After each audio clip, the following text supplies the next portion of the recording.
এলাকায় তো দুর্নীতির পাহাড় প্রমাণ রয়েছে, সেখানকার চেয়ারম্যানের ছেলে নিজে দখলমে চালাচ্ছে। ওটা মমতা ব্যানার্জি দেখেন না, পুকুর ভরাট হয়ে যাচ্ছে। আরে ভাই ওটা দেখেন না, তাহলে দেখছেন না একটা কাউন্সিলর খুন হচ্ছে আর সভাপতি ধরা পড়ছে, ওটা নিয়ে ওনার চিন্তা নেই।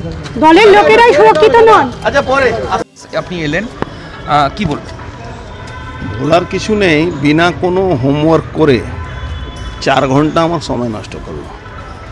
আমার সামনে বসে বসে খুঁজছে কি কোথায় কোন পেমেন্ট গেছে।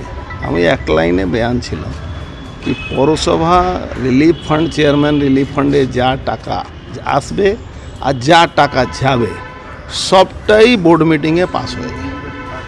সেখানে কোনো হোমওয়ার্ক নেই, অনলি হ্যারাসমেন্ট করার জন্যে 4 আওয়ার আমার মতন লোকের ডিস্টার্ব করবে, 4 আওয়ার্স। এখন আমাকে কোর্টকে বলতে হবে কি এইভাবে ডিস্টার্ব করার তো রাইট নেই। আপনি এই যত আমি যখন 19-এ বিজেপিতে চলে গেছি তারপরেও আমাকে জিজ্ঞেস করছে কি এই অ্যামাউন্ট কোথায় গেছে, কি মানে কি হচ্ছে এটা টোটালি বোঝা যাচ্ছে কি পশ্চিমবাংলায় মমতা ব্যানার্জি সরকার পায়ের তলা মাটি নেই, এই জন্য বিরোধীদেরকে স্টেট এজেন্সিকে দিয়ে হ্যারাসমেন্ট করা আর নাথিং। কালকে আপনার ছেলে পবন সিং তাকে একটা টেন্ডারের কেসে আবার ডেকেছে আগামীকাল, এবং ওর ক্ষেত্রেও নো কোয়ার্সিভ অ্যাকশন রয়েছে যেটা সুপ্রিম কোর্টের অর্ডার, কিন্তু আপনার ছেলেকে আগামীকাল আবার ডেকেছে। হ্যাঁ, এ তো রোজই ডাকছে, মানে মনে হচ্ছে এখানে একটা বাড়ি ভাড়া নিয়ে আমাকে এখানে থাকতে হবে। ভাই তুমি অত কষ্ট করছো না, ডাকো আমি আসছি।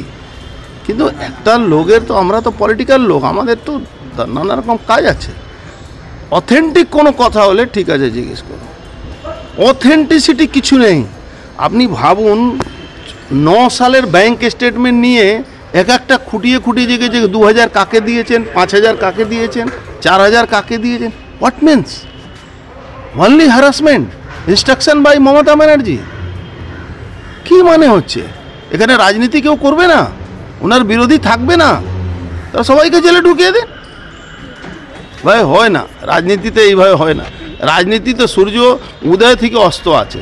রাজনৈতিকভাবে আপনার সাথে মোকাবিলা করতে পারছে না বলে রাজনীতিভাবে মোকাবিলা করে না, এজেন্সি ছাড়া কিছু নেই এই সরকার। এজেন্সি আর গুন্ডা জেহাদি এর ছাড়া কিছু নেই। Thank you.